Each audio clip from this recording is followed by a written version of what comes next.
34 წელი გავიდა აფხაზეთის ომიდან, 18 წელი აგვისტოს ომიდან და ამ დღეებს დაემთხვა სწორედ რეჟიმის ახლებური რიტორიკა, საერთოდ ოკუპაციასთან დაკავშირებით. მათ ოკუპაციას დაარქვეს რუსოფობია, ოკუპაციის სახელდებას დაარქვეს რუსოფობია და ვხედავთ ძალიან გაუმჭვირვალე პროცესს აფხაზეთში საწვავის გადატანის, რომელიც იფუთება რა ჰუმანიტარულ პროცესად, მაგრამ უფრო რაღაცა ჭრილოვანი ვაჭრობის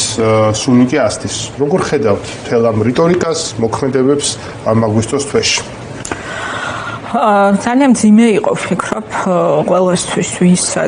ვინც იცის სიმართლე ჩვენი ქვეყნის უახლეს ისტორიაზე, გასულ დღეებში, გასული ეს რაღაცა ორკვირიანი მარათონი იყო, რაღაცა მორიგჯერზე მოღალატეობრივი და ანტისახელმწიფოებრივი ახალი რაღაცა პროპაგანდის ესეთი შემოტევის ქართული ოცნების მხრიდან და ეს იყო ალბათ კიდევ ერთი ძალიან ნათელი გზავნილი უნდა იყოს იმასთან ერთად ხოთი შორის რაც ხდება მე გულისხმობ საწვავის შეტანას ჩემთვის ეს ყველაფერი არის კიდევ ერთი ძალიან ნათელი საბუთი იმის თუ რამდენად მცირე თავისუფლება აქვს საერთოდ ამ რეჟიმს დღეს რომ პოლიტიკა აწარმოოს თუნდაც ოკუპირებულ ტერიტორიებთან მიმართებაში ჩვენ სახელმწიფოსთან მიმართებაში და მათ შორის ამ თემასთან დაკავშირებით იმიტომ რომ თუ მე ბოლოდან მინდა დავიწყო და გამოვეხმაურო საწვავის თემას იმიტომ რომ რა თქმა უნდა რომ ჩვენ აბსოლუტურად არანაირი ასე ვთქვათ საფუძველი არ გვაქვს რომ ვიფიქროთ რომ ეს არის რაიმე გარდა მორიგი რუსული დავალებისა რომელიც მიიღო ივანიშვილის რეჟიმმა რომ შეუმსუბუქოს გარკვეულწილად ის გამოწვევები რომელიც დღეს არსებობს საწვავთან დაკავშირებით ოკუპირებულ ტერიტორიებში განსაკუთრებით ეხლა როდესაც არის ცხელი სეზონი ტურისტული და ასე შემდეგ და მათ მე არ მგონია რომ ჩვენ აქ საუბარი ვერ გვექნება რაიმე არჩევანზე იმიტომ რომ დიდად არჩევანი მე არ მგონია რომ აქვს ივანიშვილს, როდესაც მას თხოვს რუსეთი რაიმეს გაკეთებას, რაიმე დავალების შესრულებას და მე ყოველ შემთხვევაში მაქვს ესეთი შთაბეჭდილება, რომ გაიცა მითითება, რომ მომხდარიყო რაღაც ხელშეწყობა ამ კრიზისის განმუხტვის და შესაბამისად ამუშავდა მექანიზმები საქართველოს მხრიდან. მე ვერ ვხედავ ეს როგორ არის რაიმე კავშირში ეგრეთ წოდებულ დობის აღდგენის რაღაცა, ასე ვთქვათ, პროცესებთან, იმიტომ რომ ჩვენ მათ შორის უნდა გვახსოვდეს, რომ საქართველოს დღევანდელმა ხელისუფლებამ აი ყველა განცხადებებით, რაც ომის კონტექსტთან დაკავშირებით გაკეთდა გასული 2 კვირის მანძილზე, პირდაპირ შეიძლება ითქვას, რომ მისცა ხელში რაღაცა დამატებითი არგუმენტები, ხო, საოკუპაციო რეჟიმს, იქნება ეს რუსეთის თუმათი წარმომადგენლები საოკუპაციო რეგიონებში იმისთვის, რომ კიდევ უფრო გაამყარონ საკუთარი პროპაგანდა, რომელიც არის მიმართული ერთიანი ქართული სახელმწიფოს წინააღმდეგ, იმიტომ რომ როდესაც ჩვენ ადანაშაულებ 2008 წლის ომში საკუთარ ქვეყანას, როდესაც ჩვენ საუბრობ იმაზე, რომ რაღაცა კონკრეტული პრობლემა კი არ არსებობს, როგორც არის რუსეთის მიერ ჩვენი ტერიტორიების ოკუპაცია, არამედ არის რაღაცა არასწორად შექმნილი განწყობა რუსეთის მიმართ ჩვენს ქვეყანაში, ეს ყველაფერი, რა თქმა უნდა, პირდაპირ ემსახურება რუსულ ინტერესებს. ჩვენ ასევე გასული 14 წლის მანძილზე მე არ ვიცი, შეიძლება მე შეიძლება თქვენ ჟურნალისტი ხართ, შეიძლება უკეთ გახსოვთ, არ მახსენდება არც ერთი ინიციატივა ქართული ოცნების მხრიდან, რომელიც უკავშირდება ნდობის აღდგენის მექანიზმებზე, არათუ რაიმე შესრულებულ პროგრამას, არამედ თუნდაც სურვილს, ხო, გაცხადებულ სურვილს, რომ მსგავსი პროგრამა სადღეგრძელოების ისტორიაზეც კი არ გვახსოვს. გაცხადებული რაღაცა. ამიტომ მე რა თქმა უნდა ესე ვაფასებ ამას, რომ მიცემული იქნა მითითება, ამით ეს მითითება უნდა შესრულებულიყო ისევ როგორც პროპაგანდასთან დაკავშირებით, ჩემი აზრით ეს არის პირდაპირ რუსეთის მოთხოვნა, რომ უნდა შეიცვალოს ქვეყანაში განწყობები, იმიტომ რომ ძალიან რთულია დღეს ჩვენ ყოველ შემთხვევაში მე ამას ესე ვუყურებ, რომ დღევანდელი რეჟიმი, მმართველი რეჟიმი, ეს არის დამპყრობლური, ასე ვთქვათ, რეჟიმი, ხო? მათი წარმომადგენლები არიან, იმიტომ რომ ერთი წამით რო დავუშვათ რომ კობახიძე არ იყოს გვარად, არ ვიცი, დღევანდელი საქართველოს მოქმედი პრემიერ-მინისტრი და იყოს, არ ვიცი, ვინ სურკოვი. სურკოვი იყოს პირდაპირ, რა შეიძლებოდა გაეკეთებინა სხვა გარდა იმისა, რაც გააკეთა ამ ხელისუფლებამ, როდესაც ჩარაზა ევროპის კარი, როდესაც ქვეყანაში გააუქმა დემოკრატიული პროცესი, სრულ იზოლაციაში მოახდინა საქართველო საკუთარ სახელმწიფოს აბრალებს, მათ შორის ომის დაწყებას და შესაბამისად ფაქტიურად ქმნის საფუძველს დამოუკიდებლობის აღიარების გამართლებისთვის, საერთაშორისო მათ შორის სამართლებრივ კონტექსტში. ეხლა თავს ესხმის 2008 წლის ცეცხლის შეწყვეტის შეთანხმებას, რომელიც მოითხოვს პირდაპირ რუსეთი უნდა დაუბრუნდეს სტატუს კვო ანტე პოზიციებს, ომამდე პოზიციებს და ამ ხელშეკრულებასაც უკვე თავს ესხმიან. ხვალ ალბათ მოითხოვენ, რომ ევროკავშირის სადამკვირვებლო მისიამაც დატოვოს საქართველო, რომელიც ერთადერთი გარანტია უსაფრთხოების, რა შეიძლება სხვა გაეკეთებინა, ვინმე სურყავს, რომ ის რო ყოფილიყო დღეს საქართველოს პრემიერ-მინისტრი. ამიტომ მე ვთვლი, რომ ეს ხელისუფლება პირდაპირ ასრულებს რუსულ დავალებას და რუსეთს პრობლემა რაც რჩება ქვეყანაში, ეს არის არა ხელისუფლება, რომელიც აბსოლუტურად, ასე ვთქვათ, აყვანილი ყავს, ხო, ასრულებს ყველა მის დავალებას, არამედ საზოგადოება, რომელიც არ ეპუება რუსულ ოკუპაციას და როგორც ჩანს, ეს ახალი ნარატივები საზოგადოებრივ განწყობაზე ზეგავლენის მოხდენა, ეს არის უკვე შემდგომი ეტაპი, რომელსაც მათგან ითხოვს რუსეთი ძალიან ღიად, რომ საზოგადოებრივ აზრის ეს ხერხემალი გადატეხონ ეს ყველაფერი. აი ახსენეთ ახლა 12 აგვისტოს ის ჩარჩო, რომელმაც შექმნა ძალიან მნიშვნელოვანი შემოიტანა მნიშვნელოვანი ტერმინები მათ შორის და ამ ტერიტორიებს არ ვქო ოკუპირებული ტერიტორიები. ჩვენ 34 წელზე ვლაპარაკობთ აფხაზეთის ომზე და მაშინ რა იგივე ხდებოდა არსებითად, მაგრამ მაშინ რუსეთმა ძალიან ირონიულად, მაგრამ მოახერხა, რომ ამ ომის კონფლიქტის დამთავრების მერე დაერქვა მშვიდობის მყოფელი. და 2008 წლის შემდგომ ქართული დიპლომატების მათ შორის და პრეზიდენტ სააკაშვილის მთელი პოლიტიკური კლასის დამსახურებით ეს ვერ მოხერხდა. ფაქტია, რომ ეს რუსეთს გაჩხერილა ხელში. ასევე არის რამდენიმე მნიშვნელოვანი საკითხი, რომელზეც მეთოდურად უტევენ. ბევრი თვლის და ძალიან სამართლიანად, რომ ეხლა იტესტება ქართული საზოგადოება, როგორ გადაიტანს ამ ყველაფერს და სასშემოდგომად ჩვენ შეიძლება ველოდოთ იგივე კიდევ მორიგ საკითხს თავდაუსხმელობის რაც ხელშეკრულებებს სოხუმთან და ცხინვალთან, რაც დე ფაქტო ნიშნავს მათ აღიარებას როგორც დამოუკიდებელ საერთაშორისო სუბიექტებად. როგორ ხედავთ ამ რისკს და კიდევ ერთხელ დაუბრუნდები იმ საკითხს, რაც თავად ახსენეთ. ანუ ამის ერთადერთი წინაღობა არის საზოგადოებრივი აზრი. და საზოგადოებრივი აზრი გამოცხადდა თავსმოხვეულ რუსოფობიად. ანუ ასე დაარქვეს. ეს ანტისაოკუპაციო ხედვა კი არ არის, ეს არის თავსმოხვეული რუსოფობია. აი ეს შეჯახება აი ამ ორ რაღაცას შორის როგორც ჩანს გვიახლოვდება. მადლობთ ირაკლი მოპასუხოთ თქვენ შეკითხვას, ოღონდ ერთი რამ მინდა კიდე აუცილებლად ვახსენო, იმიტომ რომ ეს 2008 წლის ცეცხლის შეწყვეტის ხელშეკრულება არ არის ხელწამოსაკრავი თემა და ცოტა მინდა ერთი ასპექტი კიდე გავშალო ამისი, იმიტომ რომ აქ საუბარი იმაზე კი არ არის, რომ ჩვენ რაიმე ლეგიტიმური მიზეზი არ გვაქვს, რომ გავაკრიტიკოთ დასავლეთი სხვადასხვა საკითხებთან დაკავშირებით. მათ შორის 2008 წლის ცეცხლის შეწყვეტის ხელშეკრულებას რაც შეეხება, მე პირადად ძალიან ბევრჯერ საფუძვლიანად საჯაროთაც და კერძო შეხვედრებზეც გამიკრიტიკებია ჩვენი ევროპელი მეგობრები, იმიტომ რომ ამ შეთანხმების შესრულების უზრუნველყოფა ვერ მოხდა, ეს შეთანხმება არ სრულდება დღემდე და მათ შორის ასე ვთქვათ ის რაც მოხდა გასული წლების მანძილზე, როდესაც რუსეთის აგრესიამ უკრაინის წინააღმდეგ შექმნა ახალი საერთაშორისო გარემო, ეს იყო სწორედ შესაძლებლობა ჩვენთვის, რომ გააქტიურება მოხდარიყო ამ თემის, რომ ეს ხელშეკრულება დღემდე არის შეუსრულებელი რუსეთის მხრიდან და მოექცეს ეს საკითხიც მოექცეს იმ ჩამონათვალში, ხო, სტრატეგიული საკითხების, რომლის დარეგულირებაც აუცილებელი იქნება დასავლეთის და რუსეთის ურთიერთობებში. ჩვენ დღეს ყავდეს ეროვნული ხელისუფლება, რომელიც რაღაც არ ვიცი, თუნდაც სამართლიანად პრეტენზიებს უყენებს დასავლეთს, სწორედ ამ თემაზე უნდა ვსაუბრობდეთ ჩვენ დღეს, რომ არ დაგავიწყდეთ ოკუპირებული ტერიტორიები, არ დაგავიწყდეთ შეუსრულებელი შეთანხმება 2008 წლის ცეცხლის შეწყვეტის შეთანხმება და ჩვენთვის პრინციპულად მნიშვნელოვანი იყო, რომ ეს ევროკავშირის ეგიდით გაფორმებული შეთანხმება იყო და არა სარკოზის და მედვედევის, როგორც რუსები ეძახდნენ ამ შეთანხმებას, იმიტომ რომ სამართალ მემკვიდრე ამ შეთანხმების არის ევროკავშირი და შესაბამისად დღეს ჩვენ სწორად უნდა ვიცავდეთ ჩვენ ლეგიტიმურ უფლებას და ევროკავშირის ვალდებულებას, რომ უზრუნველყოფილი იყოს ამ შეთანხმების შესრულება, მაგრამ როდესაც ქვეყანას მართავს ხელისუფლება, რომელმაც ვინ უნდა მოთხოვოს ამ შეთანხმების შესრულება? ეს არის პირველი ხელისუფლება საქართველოს დამოუკიდებლობის აღდგენის დღიდან, რომელმაც ევროკავშირს თავზე გადაახია შეთანხმება, რომელსაც ხელი მოაწერა მიშელის შეთანხმებას გულისხმობ, ხელისუფლება, რომელიც არის პირდაპირ ანტიევროპული, ასე ვთქვათ, არა მხოლოდ რიტორიკით, არამედ პოლიტიკით დაკავებული და რა თქმა უნდა, რომ ამ ვითარებაში ჩვენ დავრჩით იმის ნაცვლად, რომ გაგვეძლიერებინა ჩვენი პოზიციები. დღეს საქართველოს ალბათ ესეთ სუსტ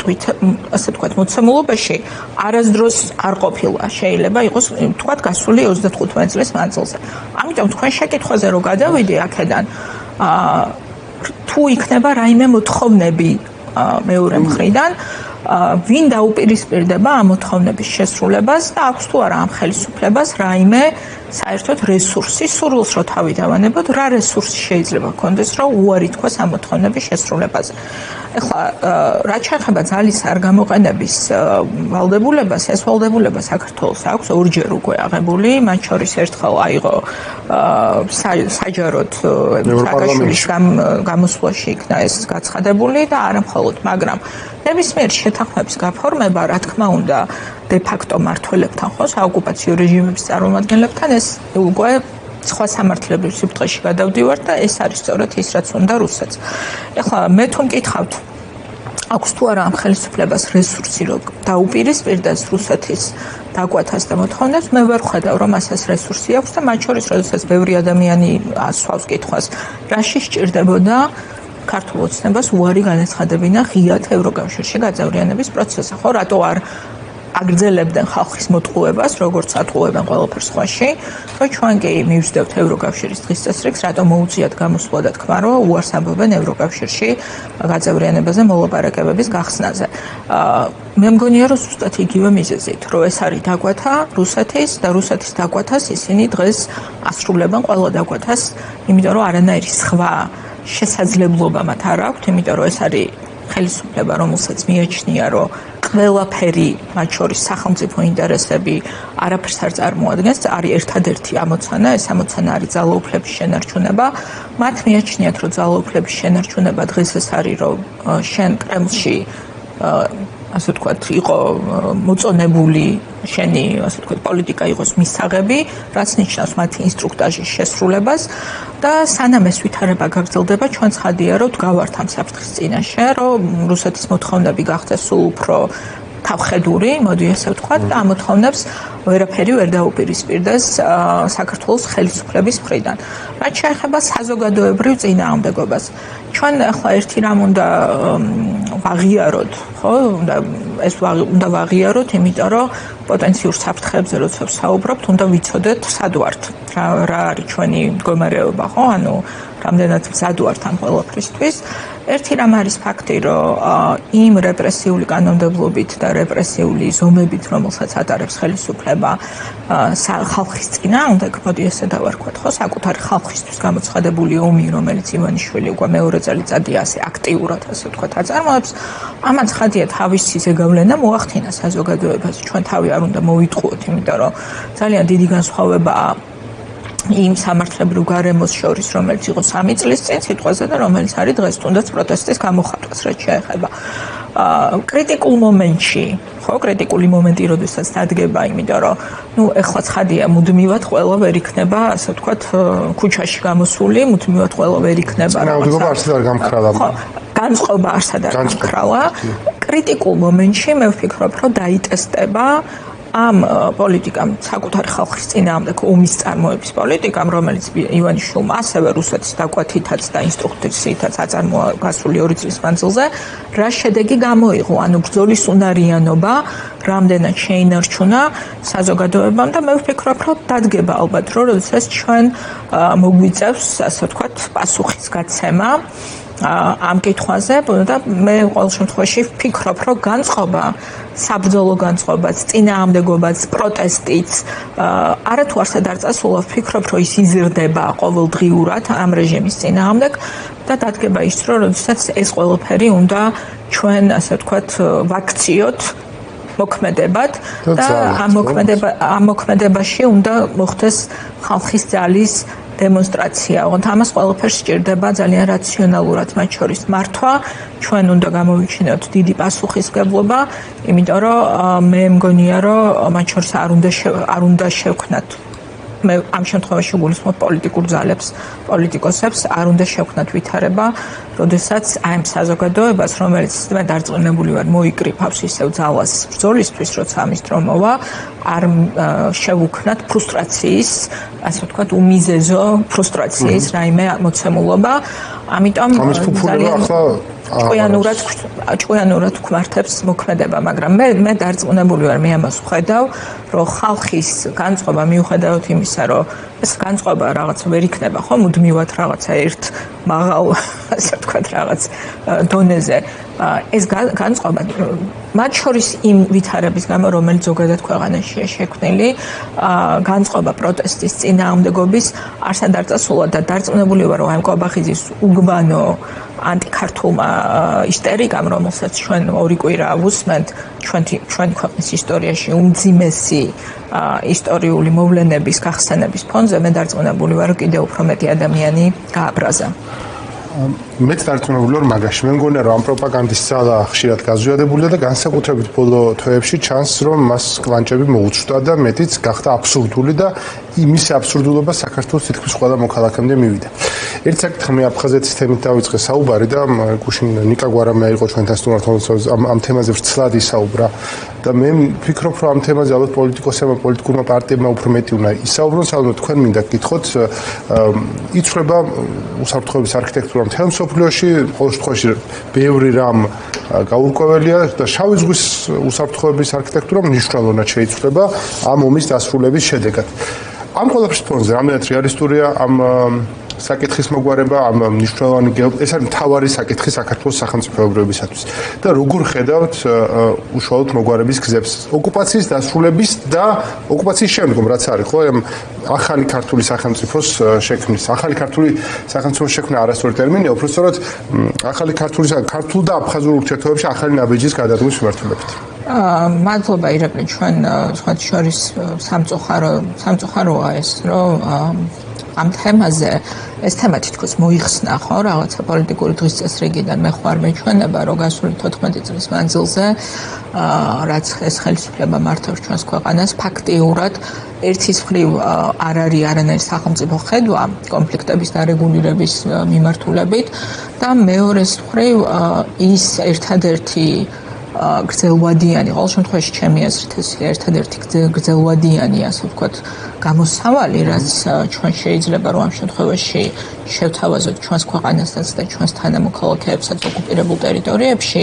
რაც არის თანამედროვე წარმატებული ევროპული სახელმწიფოს შექმნა და ამ სახელმწიფოს ფარგლებში მათთვისაც ღირსეული ცხოვრების ალტერნატივის შეთავაზება,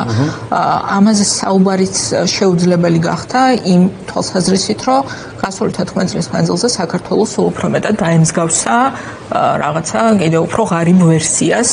რუსული პოლიტიკური სისტემის, ხო? ანუ შესათავაზებელი რაიმე ასე ვთქვათ უკეთესი ალტერნატივის ხედვასაც ასე ვთქვათ ვერ ქმნი იმ პირობებში, როდესაც აბსოლუტურად წარუმატებელ სახელმწიფოდ ჩამოშლილ სახელმწიფოდ გადაიქეცი და ამას ემატება მათ შორის ის, რომ ხო მაგალითად არ ვიცი ისეთი ისტორიული ამ თვალსაზრისითაც ისტორიული მნიშვნელობის პროექტი, როგორც იყო ანაკლის სპორტი, ფაქტიურად საკუთარი ხელით ჩაშალა ხელისუფლებამ და ნუ ნახოთ ახლა რა იქნება, რაღაც მე ცოტა ეჭვის თვალით უყურებ ამ პროექტის რეალიზაციას, მაგრამ გრძელვადიანად თქვენ გითხართ ჩვენს ხედვაზე და გრძელვადიანად ცხადია, რომ არ არსებობს არანაირი სხვა ალტერნატივა გარდა იმისა, რომ ჩვენ შევქმნათ სივრცე პოლიტიკური, ეკონომიკური, სოციალური სივრცე, რომელიც იქნება მიმზიდველი ალტერნატივა ჩვენი თანამოქალაქეებისთვის და ამის პარალელურად ცხადია, რომ უნდა მოხდეს ის, რაც არის ჩვენთვის უკიდურესად მნიშვნელოვანი და რაც ჩემი აზრით ამ ეტაპზე ესე იკვეთება, რომ ეს იქნება ბუნებრივი გაგრძელება აი ამ აბსოლუტურად წარმოუდგენელი არ ვიცი ავანტურის, რომელიც პუტინმა დაიწყო უკრაინაში, ეს იქნება რუსეთის დასუსტება. ანუ ერთის მხრივ რუსეთის დასუსტება, მეორეს მხრივ საქართველოს სახელმწიფოს გაძლიერება და გაძლიერება ჩვენი ინტეგრაციის დასავლურ სივრცეში. ეს არის საბოლოო ჯამში ის, რასაც ჩვენ მივყავართ იმ პირობებამ, იმ ასე ვთქვათ გარემომდე, სადაც ჩვენ შეიძლება დავიწყოთ რეალური საუბარი, ყოველგვარი, ასე ვთქვათ, პირველ რიგში სწორად მშვიდობიანი გზებით ჩვენი ტერიტორიული მთლიანობის აღდგენისთვის, მაგრამ ამას ჩემი აზრით ჩვენ რო აქამდე მივიდეთ, სჭირდება ორი რამ საქართველოში. ერთი ეს არის საქართველოში დემოკრატიული სისტემის აღდგენა, იმიტომ რომ შენ არ შეიძლება რომ ესაუბრო ვინმეს ოკუპირებულ ტერიტორიებში იმაზე, რომ მათი უფლებები იქნება დაცული სახელმწიფოში, სადაც ამ სახელმწიფოს მოქალაქეების უფლებებს არღვევს მისი ხელისუფლება. ხო, როგორ შეიძლება რომ დღეს სიტყვაზე ვთქვათ ვინმემ აფხაზეთში დაიჯეროს, რომ საქართველოს სახელმწიფოში მისი უფლებები იქნება უკეთესად დაცული, როდესაც აი რაღაცა თვალსაზრისით ჩვენ უფრო რეპრესიული კანონმდებლობაც კი გვაქვს, ვიდრე მათ აქვს მაგალითად აგენტების კანონთან დაკავშირებით, მე მგონი რაღაც ასე ვთქვათ. ყოველ შემთხვევაში მანიფესტაციების შესახებ კანონი ამ შემთხვევაში ნამდვილად ეს არსებითად განსხვავდება იქნებ რუსეთთან შედარებითაც იქნება. ანუ მე იმისით თქვა მინდა, რომ არც ეკონომიკური, არც სამართლებრივი, არც ადამიანის უფლებების და არც პოლიტიკური თვალსაზრისით დღეს შენ ამ ხელისუფლების პირობებში ალტერნატივას ვერ ქმნი ჩვენი თანამოქალაქეებისთვის. ამიტომ ცხადია, რომ ეს არის ძალიან ასე ვთქვათ ეს არის პროცესი, სადაც ჩვენ პირველ რიგში, მოდი ასე ვთქვათ, შენი სახლი უნდა გქონდეს მოწესრიგებული, რომ ამ სახლში ცხოვრება უნდოდეს სხვასაც და სამწუხაროდ ეს ჩვენი საერთო სახლი, რომელიც არის საქართველოს მის საერთაშორისო აღიარებულ საზღვრებში სამწუხაროდ გასული 14 წლის მანძილზე ის ნაწილი, რომელსაც აკონტროლებს დღეს საქართველოს ცენტრალური ხელისუფლება, არათუ ვერ გახდა უფრო მიმზიდველი, არამედ ყოველდღიურად ხდება უფრო და უფრო სახიფათო საქართველოს მოქალაქეებისთვის და ამას აჩვენებს ჩვენი უზარმაზარი სტატისტიკა, შემაშფოთებელი სტატისტიკა იმის თუ რამდენი ადამიანი გარბის ამ ქვეყნიდან საცხოვრებლად. ამიტომ ცხადია, ჩვენ ამ თემებზე უნდა ვისაუბროთ. ცხადია, რომ ჩვენ ძალიან ბევრ რამეზე მოგვიწევს მათ შორის მტკივნეული საუბარი წარსულთან დაკავშირებითაც და ამ დღეებში ჩვენ არაერთხელ ვნახეთ რამდენად მტკივნეული იქნება ეს პროცესი წარსულზე საუბრის, მაგრამ ჩვენ ეს უნდა მოვახერხოთ და მე მგონია, რომ უნდა იყოს დისკუსიის თემა, გაცილებით უფრო მეტი დრო უნდა დავუთმოთ ამას, იმიტომ რომ პირველ რიგში ჩვენ არ უნდა დაგვეცლოს, რომ 100,000 ადამიანი არის გამოძევებული საკუთარი სახლებიდან და ეს ხალხი ელოდება მათ შორის ხედვას, როგორ შეიძლება რომ ერთ დღეს დაბრუნდეს საკუთარ სახლებში და მეორე და ამით დავასრულებ ამ თემაზე. მე ძალიან მაშფოთებს ის, რომ ჩვენ ისეთ რა მე ალბათ ვარ უკანასკნელი თაობა, რომელსაც ახსოვს ფიზიკურად სოხუმი და მე მახსოვს ჩვენ ყოველ ზაფხულ სოხუმში ვისვენებდით ის საფხული, როდესაც წავედით ესეთ ტრადიცია ქონდა, რომ ვერ ვშვიდობებოდით ზღვას შემდეგ წლამდე და ეს ძალიან დიდი ხნით დამშვიდობება აღმოჩნდა სოხუმთან და მე ალბათ ვარ უკანასკნელი თაობა, რომელსაც ახსოვს, აი ფიზიკურად ახსოვს ეს ყველაფერი და ჩვენ ამიტომაც უნდა ძალიან ბევრი ვისაუბროთ ამაზე, იმიტომ რომ ახალმა თაობამ უნდა იცოდეს სიმართლე ისტორიაზე და ამ სიმართლით შეიარაღებული უნდა მოვემზადოთ მომავლისთვის, როდესაც მე დარწმუნებული ვარ, რომ წარმატებული ევროპული ქვეყანა, რომელსაც ჩვენ შევქმნით, იქნება მიმზიდველი ჩვენი თანამოქალაქეებისთვის ყველგან და მათ შორის ოკუპირებულ ტერიტორიებში. მადლობა ძალიან დიდი.